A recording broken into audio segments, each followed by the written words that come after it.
Na ang aga-aga ito yung mababasa ko. Sabi dito, ni Ana Lu de Lima. Putang na. Apelido pa lang. Alam na. Ang pangit ng lahi. Sabi ni Joey Lau, kamukha ni Wally yung bata.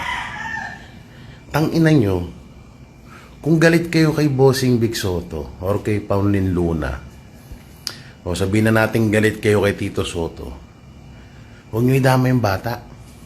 Anong kinalaman niya sa galit nyo, mga hayop kayo? Ito nakakabobo sa ugali ng ibang tao, no? Pati yung bata na wala namang kaalam-alam at wala namang dahilan para magalit ka dun sa bata. Putang ina, idadamay mo. Hindi ka nahiya. Putang ina, baka dihamak na mas mukha kayong burikat sa mga yan. Kung galit kayo dito sa mag-asawa, huwag niyo idama yung bata. Ako, dati akong TBJ defender hanggang ngayon. Naurat-urat din ako kay Tito Soto dahil sa pagiging kupal niya, sa pagiging senador. Pero never kong dinamay yung iba. Lalo na yung mga bata. Anong muwang yan? Tanginan tong mga hype na to. Kaya wala kayong pag-unlad sa buhay niyo. Putangina. Pati yung mga walang kinalaman, dinadamay niyo. Tanginan tong mga to.